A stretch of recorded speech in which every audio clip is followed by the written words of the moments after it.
Convido agora a Sua Excelência Deputado Venâncio Mondlane a usar da palavra. Caro colega, faça favor. Muito obrigado, Senhora Presidente da Assembleia da República. Neste momento de insistências, eu vou fazer uma intervenção que, na verdade, vou começar pelo fim, depois para o princípio. Mas uma coisa engraçada, a nossa bancada está muito feliz com as questões que foram colocadas, porque foram questões cirúrgicas. É a primeira vez que eu vejo o Ministro da Agricultura, digamos, totalmente inativo e a fugir das questões essenciais. Portanto, a pergunta colocada foi muito clara e precisa, era sobre relatório econômico e financeiro do FNDES, com os seus subprodutos, naturalmente, o Mosbio, o Mosland e o Sustenta. Esta que era a questão da RENAM. Não era um relatório agronômico, não era um relatório nutricional ou de outra natureza. E sobre a pergunta da RENAM, absolutamente um redondo zero. Primeira vez que eu vejo o Super-Ministro numa camisa de forças. Estamos felizes por isso. Mas em relação à agricultura, é preciso ficar aqui muito bem claro. FNDES são 80% dos fundos são do Banco Mundial. É preciso percebermos qual é que é a lógica, qual é que é a agenda do Banco Mundial em relação à agricultura da África subsaariana. E isto é da cartilha da mais básica, quer dizer, não é a grande revelação dizer isto. O Banco Mundial não tem absolutamente nenhum interesse em alavancar a agricultura na África subsaariana. Portanto, quem tiver a ilusão de que qualquer parceria com o Banco Mundial vai impulsionar a agricultura, realmente está redondamente iludido. O Banco Mundial tem praticamente 3 vetores de atuação na África em relação à agricultura. O primeiro é promover uma agricultura voltada para a exportação. Isso está claro. Ponto número 1. É por isso que os próprios resultados do Sustenta, e não só, os resultados do inquérito agrário integrado, demonstram que houve evolução nas culturas de exportação, mas não no comércio interno na agricultura. Isto é resposta direta daquilo que é a cartilha da agenda do Banco Mundial, que é a agricultura de exportação e não o comércio externo. E os resultados do Sustenta mostram isso. Número 2, o Banco Mundial está voltado mais para a mecanização agrícola e não propriamente a agricultura de subsistência. Por isso, que os resultados do Sustenta mostram que o impacto que houve, tanto na produção como na produtividade, é mais nos passes e não nos passos, nos pequenos agricultores. Isto está claríssimo, todos os resultados mostram isso. E por último, e isto não é dito politicamente, é exatamente criar apoio político aos regimes com os quais o Banco Mundial está tranquilo com eles. Está tranquilo com o regime da Frelimo. É preciso criar uma linha de financiamento para manter esse apoio político. É por isso que 80% deste valor é off-budget. Praticamente é quase fundo perdido. Daí que o Banco Mundial, que é tão rigoroso nos seus critérios de prestação de contas e transparência, que é digamos assim, é o arauto da transparência financeira a nível mundial, em relação ao FNDES, está a tolerar 7 anos de inexistência de prestação de contas económicas e financeiras ao povo moçambicano. Então, nós temos um fundo, que é um super fundo, que não é só do Ministério da Agricultura, isto está a gerir praticamente, é um fundo que atravessa 2 ministérios, atravessa o Ministério da Agricultura e o Ministério do Ambiente, é um super fundo, mas que nunca apresentou, até hoje, nenhum relatório e contas ao povo moçambicano, que diz representar esse povo. E vejam só uma coisa, é que o próprio estatuto do fundo, é claro, quer dizer, nunca deixou dúvidas. O decreto que criou o fundo, que é o decreto 6/2016, é muito claro em relação a esta questão da prestação de contas. Portanto, o artigo 15 diz claramente como é que se faz a gestão financeira e orçamental. Não vou aqui ler para não cansar as pessoas. O artigo 17 fala da fiscalização das contas. O artigo 18 fala da auditoria interna. E tudo isto tem que ser prestado anualmente. Está claro, desde 2016 isto está claro.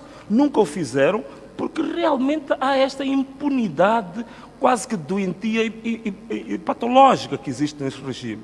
Portanto, esta é que é a grande questão. Mas eu estava a dizer, em relação ao Banco Mundial, criar apoio político ao regime, está claro.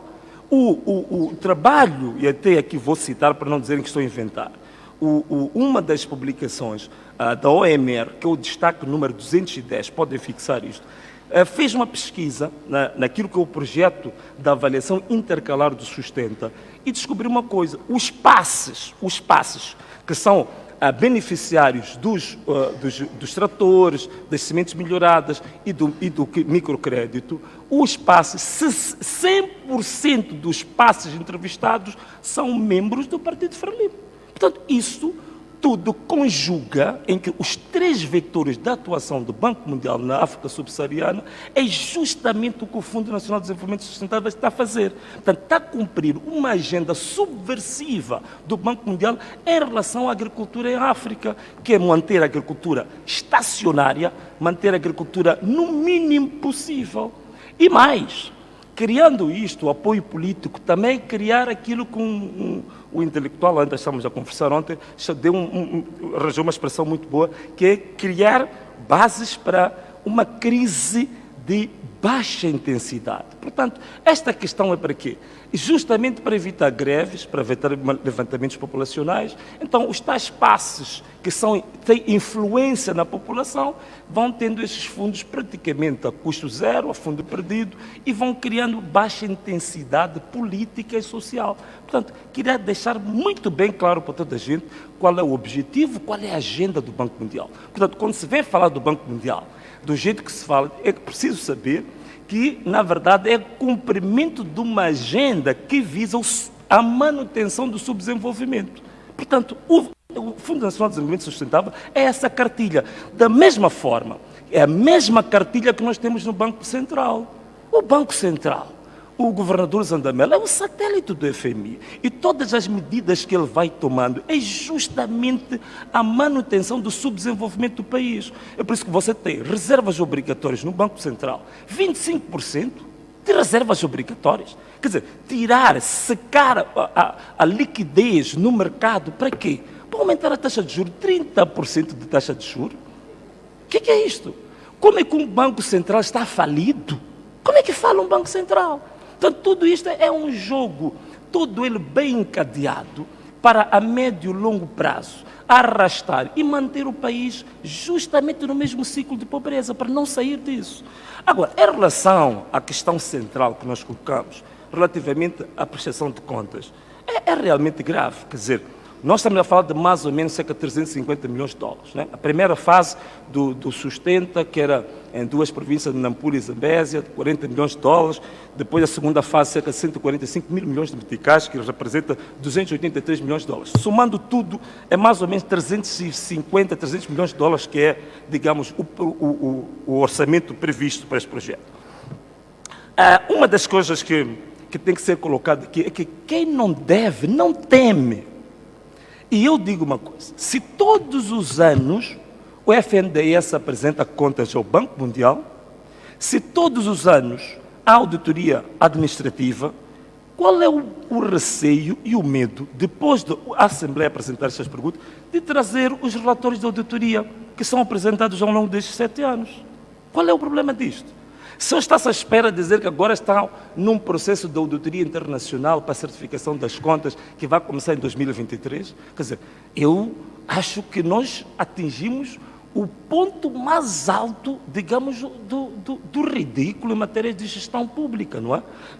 Então, também queria aqui referir a um assunto. A relação entre os produtores e o fundo é feita através dos chamados técnicos extensionistas. E o ministro falou muito bem da grande contratação que foi feita na altura da pandemia, foi quase 2.158, né, sendo muito preciso, extensionistas contratados em 2020.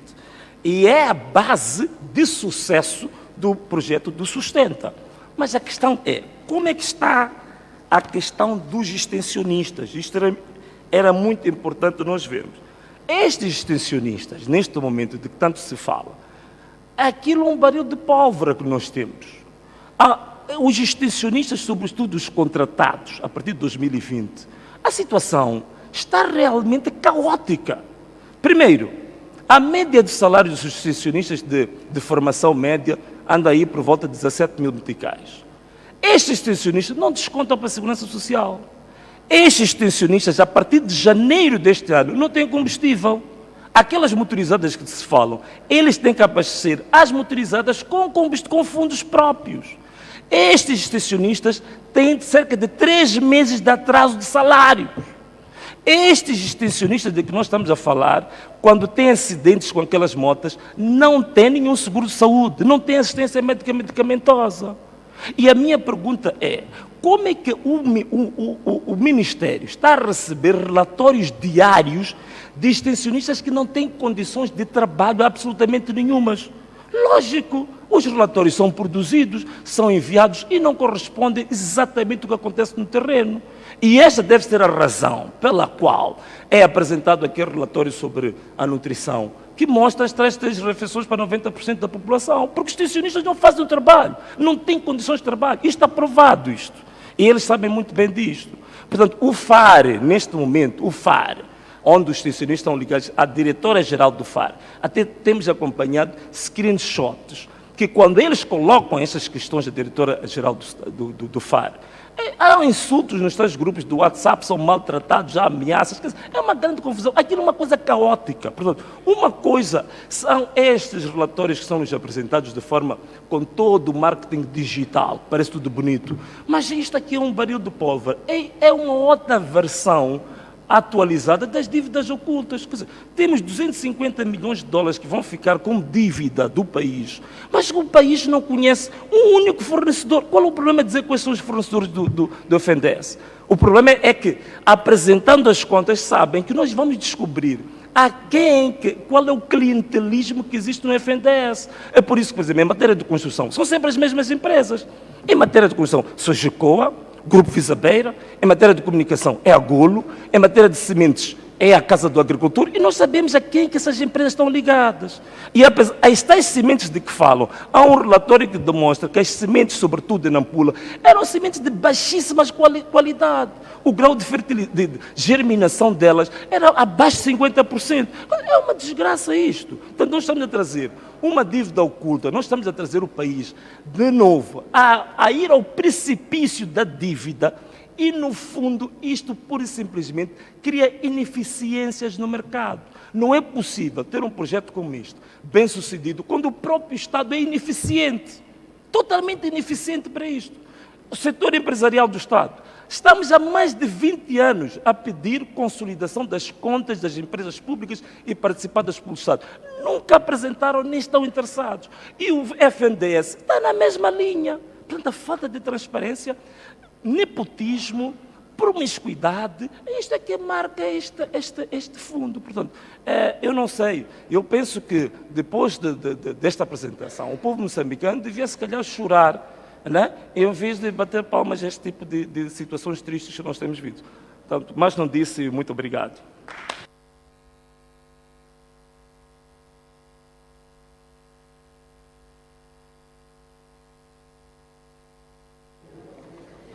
Obrigada, caro colega.